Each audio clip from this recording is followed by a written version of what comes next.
Welcome again cosmic Taylor में आपका फिर से एक बार स्वागत है। मेरा नाम लोकेश है और आज हम बात करेंगे ascendant lord in the 12th house. लग्नेश जब भी 12वें भाव में जाएगा तो किस तरीके के रिजल्ट देखने के लिए मिलेंगे। देखो, बहुत ही रोचक पोजीशन है ये।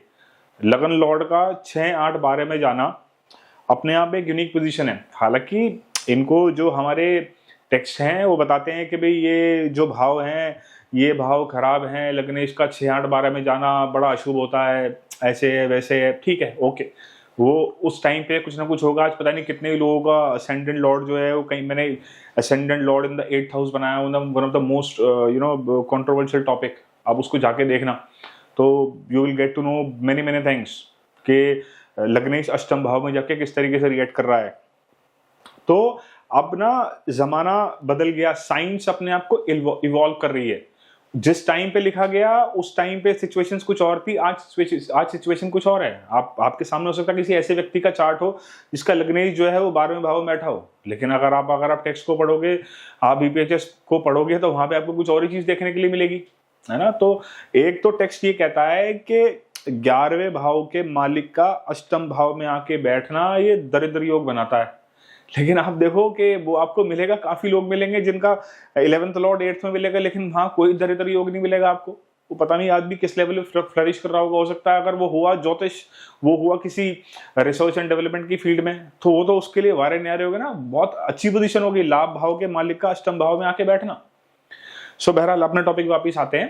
12th हाउस, 12th हाउस क्या है? 12th हाउस है लॉसेस का, 12th हाउस है आश्रम्स का, 12th हाउस है हॉस्पिटल्स का, 12th हाउस है गिफ्ट का। मैं गिफ्ट से क्यों लेता हूं? क्योंकि देखो, आप जब गिफ्ट करते हो तो आप खर्चा करते हो। बिना पैसा खर्चा किए तो आप किसी को गिफ्ट दे ही नहीं सकते। कुछ school of thought fifth house को लेते हैं, कुछ 9th को लेते हैं। मैंने प्रैक्टिकली जो अनुभव किया मुझे मिला 12th हाउस ही, है ना। तो आपका 12th हाउस में जुपिटर है तो आप ऐसे लोगों को जुपिटर से रिलेटेड चीजें गिफ्ट देना पसंद करोगे। ये जुपिटर क्या नॉलेज है, जुपिटर क्या है गोल्ड है, जुपिटर क्या बुक्स हैं, धार्मिक किताबें हैं, या कोई नॉलेजेबल बुक्स है, ये ऐसी कोई चीज जिससे व्यक्ति को देने से उसकी कुछ लाइफ में कुछ वैल्यू एनहांसमेंट हो। केतु है तो आप बचोगे गिफ्टिंग से, है ना। छोटे छोटे गिफ्ट देना पसंद करोगे या एक ही गिफ्ट नहीं दोगे। केतु 12वें भाव में आएगा तो आप व्यक्ति को क्या काम करोगे कि भाई नहीं आपके पास, मेरे पास 5000 का बजट है, 2000 का बजट है, तो वो सोचेगा कि नहीं यार इसका मैं काम करता हूँ 2000 के 3 गिफ्ट ले लेता हूँ, 2000 का एक गिफ्ट लेने से अच्छा। तो 12th हाउस है ये ना 8वें से 5वां भी है, तो ये आपकी क्रिएटिविटी है। मैं इसे क्यों बोल रहा हूं भी आपको ये लूप में पता लगेगा। तो ये था 12th हाउस के बारे में। अब क्या है लग्नेश का 12वें भाव में आना। तो आगे बढ़ने से पहले अगर आपने अभी तक अपने चैनल को सब्सक्राइब नहीं किया है तो जरूर सब्सक्राइब कर लो, और अगर आप मेरे साथ कोई भी अपनी 1-on-1 कंसल्टेशन चाहते हो तो आप cosmictarot.com पर विजिट कर सकते हो, या आप स्क्रीन पे दिए हुए नंबर के साथ बात कर सकते हो। देखो, लग्नेश जब भी 12वें भाव में आएगा तो ये एक बहुत बढ़िया पोजीशन है उन लोगों के लिए जो किसी भी तरीके से किसी रिसर्च फील्ड में है, R&D डिपार्टमेंट्स में है, और रिसर्च किसी भी चीज में, है ना। जैसे अभी जमाना है मशीन लर्निंग का, आर्टिफिशियल इंटेलिजेंस का, यहाँ पे रेगुलर रिसर्च हो रही है। AI पे रेगुलर अपडेट हो रहा है ना। आप देखो ChatGPT 5.0 आ गया, 4.0 से 5.0 में कितना बड़ा मेजर डिफरेंस आया है। जो लोग पेड यूजर हैं उनको पता होगा कि कितना अपडेट हुआ है वो। आप सोचो 6, 7, 8, 9, 10 आते आते तक क्या हो जाएगा। तो रिसर्च किसी भी चीज की, IT में जो लोग हैं, IT में भी रेगुलर रिसर्च चलती है, उन लोगों के लिए बहुत बढ़िया पोजीशन है। ज्योतिष जितने भी एस्ट्रोलॉजर्स हैं उनके लिए बहुत बढ़िया पोजीशन है, जैसे कि मैं, अगर मेरा लग्नेश 12वें भाव में होता तो ये बहुत बढ़िया पोजीशन है ज्योतिष बनाने के लिए। क्योंकि ये ना जो 12th हाउस है ये 8th से 5th आता है। अष्टम भाव रिसर्च का है, ज्योतिष से हम उसे जोड़ते हैं, हम बताते हैं कि ऑकल्ट का है, ठीक है, मिस्टिसिज्म का है, तांत्रिक नॉलेज का है, क्योंकि वो छुपी हुई चीजों को जानने का है। छुपी हुई 8वें घर में चीज जाके छुप जाती है, और वहां पे 8वें से 5वां, क्योंकि अगर पहला घर में आप हो तो 5वां घर आपकी क्रिएटिविटी है। ऐसी 8th की क्रिएटिविटी जो है वो 5th हाउस में। 12th हाउस क्या है? आइसोलेशन का भी है, अकेलेपन का है। और लग्नेश जब भी 12वें भाव में आता है ना, तो ऐसे लोगों को ना ऐसा फील होता है कि ये पहले हो चुका है, ये पहले घट चुका है, ये मैंने ऐसा देखा है। ये इनके अंदर बड़ी स्ट्रॉन्ग फीलिंग होती है। मुझे पता नहीं है लोगों को फीलिंग बताते हैं नहीं बताते। मैंने जो लोगों से बात करके, जब मैंने पढ़ा, फिर मैंने इस पर रिसर्च की, मैंने लोगों से पाया तो लोगों को ऐसा लगता है जिनका भी लग्नेश आपको मिलेगा 12वें भाव के अंदर, और आप देखोगे इनका लिए एक बड़ा जो एक प्रोमिनेंट ट्रेड मिलेगा ना, क्योंकि ये लॉस का भी घर है, लॉसेस, एक्सपेंसेस। इनकी लाइफ में जो भी घटनाक्रम होगा ना, उसमें कोई अगर इनका नुकसान हुआ है, देखो हालात कुछ भी हो सकता है नुकसान के, वो हो सकता है कोई दशा चल रही हो, कोई अंतरदशा चल रही हो, कोई ऐसा ऐसा इवेंट हो सकता है जो प्रारब्ध में लिखा हो, कुछ भी हो रहा हो, लेकिन आप देखोगे उस नुकसान के अंदर इनकी इन्वॉल्वमेंट जरूर मिलेगी। कैसे? इनकी लापरवाही। अगर ये अकेले में बैठ के मंथन करेंगे, अगर आप वो मेरी वीडियो देख रहे हो, अगर आपका लग्नेश 12वें भाव में है, तो आपको ये 100% महसूस होगा कि यार बात तो सही कह रहा है कि मेरी जो नुकसान है उसमें लापरवाही मेरी जरूर इन्वॉल्व होती है। और इनके अंदर बड़ा आपको कॉमनली देखने के लिए क्या मिलेगा, ये लोग ना ये समझते हैं, पता नहीं लोग मुझे गलत क्यों समझते हैं, ये अपनी किसी को बात बता रहे हैं और सामने वाले व्यक्ति ने इनको टोक दिया कि नहीं boss, this is not the right way, भाई ये तरीका नहीं है काम करने का। तो वहां पे इनको लगेगा पता नहीं लोग मुझे गलत क्यों समझते हैं, पता नहीं, ये इनके अंदर फीलिंग जाग जाती है लोग मुझे क्यों गलत समझते हैं। और आपको ना इनके अंदर क्या चीज देखने के लिए मिलेगी, इनका जो प्रोफेशन है उसमें समहाउ समवे ट्रैवलिंग की इन्वॉल्वमेंट जरूर मिलेगी। हो सकता है कि ये लोग ट्रैवल एजेंट हो सकता है ये लोग जो हैं सेकेंड हैंड गाड़ियों की सेल परचेज में इन्वॉल्व हो सकता है इनके गाड़ियों के या टू व्हीलर्स के शोरूम हो, या हो सकता है ये उन जगहों पे नौकरी करते हो, या इनके काम में ट्रैवलिंग इन्वॉल्व हो कि भाई मेरा तो काम ही ट्रैवलिंग का ही है, मैं तो जाता ही लोगों से मिलने हूँ, मेरा काम ही यही है ना, आई एम इनटू सेल्स। तो ये बड़ा प्रोमिनेंटली देखने के लिए मिलेगा आपको। और इनके लिए जो सबसे जरूरी चीज है ना, वो है आइसोलेशन। ये जितना ज्यादा अपने आप को आइसोलेटेड रखेंगे, ये उतना ज्यादा इनकी ना बॉडी हील करेगी, माइंड हील करेगा।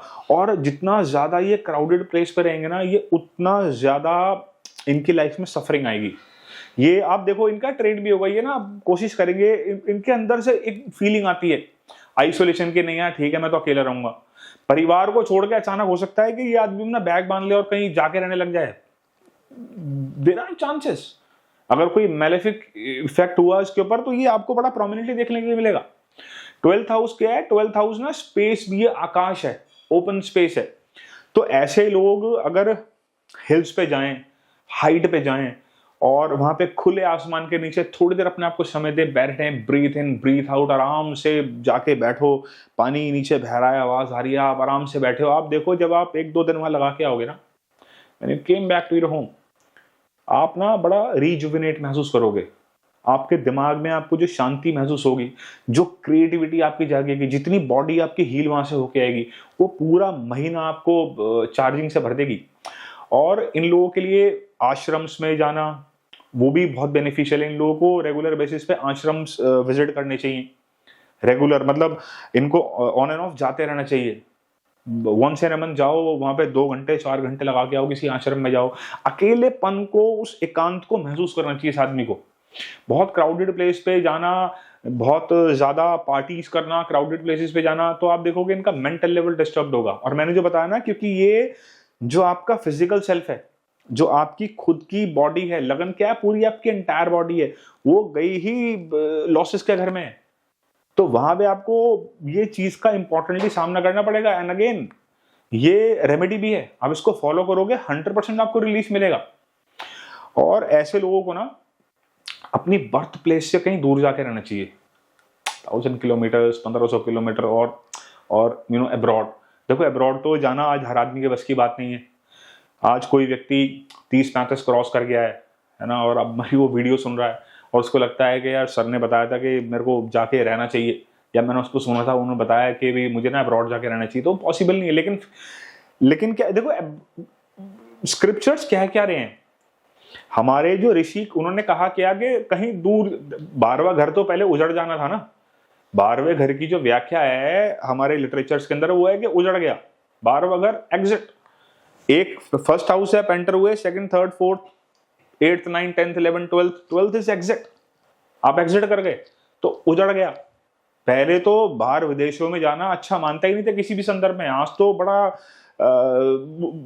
ट्रेंड है कि मैं बाहर जाके फॉरेन सेटल्ड हूँ, काम यहाँ भी करना है, काम बाहर भी करना है। बहरहाल अगर आप बाहर भी नहीं जा सकते तो आप ना एटलीस्ट नदी पार कर लो एक, क्योंकि ना ये भी ना बॉर्डर ही माना जाता है कि जब आप कोई नदी पार कर लेते हो, तो suppose you are born in Delhi, आप दिल्ली में पैदा हुए तो आप जाके रहो ना गुजरात, आप बॉम्बे जाके रहो, आप हैदराबाद जाके रहो, आप कोलकाता जाके रहो, ये सब हजार हजार किलोमीटर दूर है आपकी जगहों से। आप देखोगे आप अपनी लाइफ में बड़े मॉनिटरी गेन्स लोगे, आपको अपॉर्चुनिटीज भी मिलनी शुरू होगी, और आप 2 4 5 साल में देखोगे कि आपकी जो लाइफ है वो अपलिफ्टमेंट की तरफ जा रही है। बाकी हमें इसको और डिटेल में समझना है तो हमें ये भी समझना पड़ेगा कि लगन कौन सा है, कौन सा प्लैनेट यहाँ के बैठा है, किन ग्रहों से दृष्ट है, किस राशि में वो बैठा है, एक फ्लेवर और एनहेंस होगा, एंड स्पेशली किस नक्षत्र के अंदर बैठा है। वहां तो प्लैनेट की पूरी स्कीम्स ही बदल जाती है, वहां तो काम करने का प्लैनेट का पूरा तरीका ही बदल जाता है। बाकी मैं इसके लिए डिटेल में जो है एक दूसरी सीरीज भी ला रहा हूँ, जहाँ पे मैं प्लैनेट्स इन असेंडेंट एक पूरा वन गो का एक पूरा लेके आएंगे वीडियो, जिसमें लगन में बैठा हुआ प्लैनेट कैसे कैसे रिएक्ट करता है। तो ये था एक मेरा छोटा सा analysis ascendant lord in the 12th house. मिलते हैं जल्दी नए टॉपिक के साथ। Till then thank you.